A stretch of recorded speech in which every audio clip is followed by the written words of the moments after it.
Hey ladies, it's Arlene. I just wanted to share a really quick project with you all before I actually put this in the mail. I actually made a tag for Leanne, and it's like you would make a thank you card, but I made a thank you tag, and I wanted to share that with you and some of the techniques that I used. And if you're interested in exactly how I did this, just let me know and I can put out an actual tutorial, but I'm just going to talk through it here. So basically what I did is I took one of those shipping tags from Staples, and let me show you what that looks like. Here we go.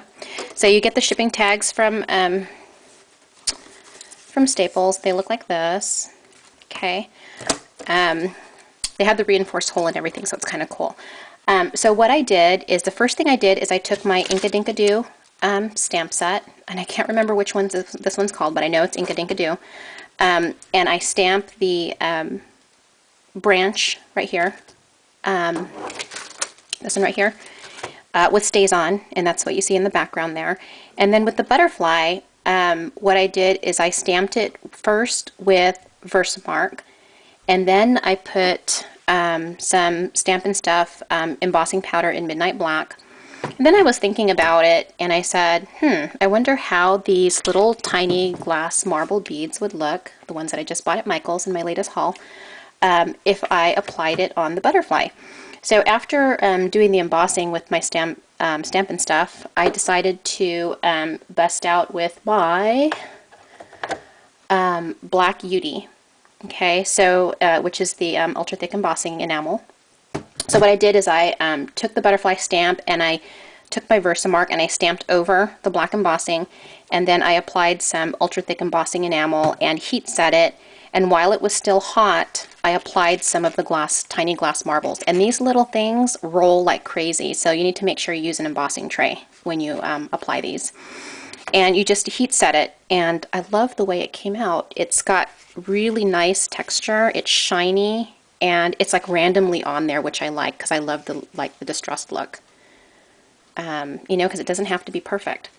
Okay. And then what I did is I actually made a grunge paper flower, and and I cut it out using the number, hold on, let me grab it real quick, guys. I used the Flower Layers #3 die by Sizzix. Oops, there's like a little piece of chipboard stuck in there, but I used this petal right here, if you guys can see it. So I cut out 3 of those. And then I basically, I used so many different glimmer mists, I can't even remember. I know for one, I used the Tattered Leather, and then I used Burnt Red, and then somewhere in there I threw in some Pumpkin Pie, and then I used some of my homemade glimmer mist in my mini mister, which is basically Perfect Pearls and water. Okay, so that's that. So I sprayed it, and then one thing I forgot to do, and I got to remember to do that next time, is to edge it a little bit after I, what do you call that? Cut the edges, because I really don't like the white look on there. But it's not too bad.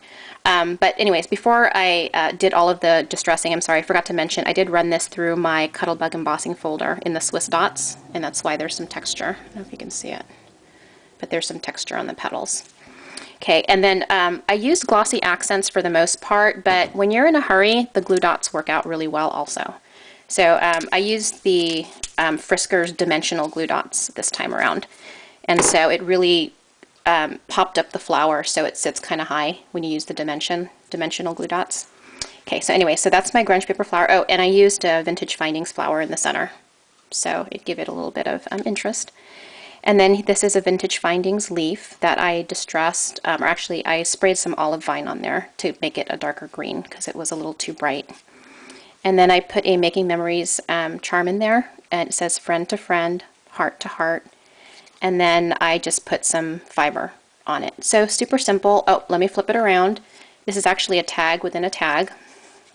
So I usually actually cut out this envelope using my AccuCut. So I actually have a die that creates these little envelopes. So I can pretty much use any pattern paper that I want. And this is, I think this is called the Reef something. I can't remember, but it's by 7 Gypsies. And what I did is I put a tag in here and just a little note to Leanne. And then this flower that I have on here is from the same stamp set. And just so you know, and then these lines here I actually took from one of my favorite journaling stamp sets, and it's by 7 Gypsies. It's called the Journal, ATC Clear Stamps. So basically what I did is I stamped this flower onto a piece of scratch paper, cut it out, and then after I had stamped the image on there, I covered it with the scrap piece, and then I stamped the lines over it. And that way you don't get the stamped images or the stamped lines over your image.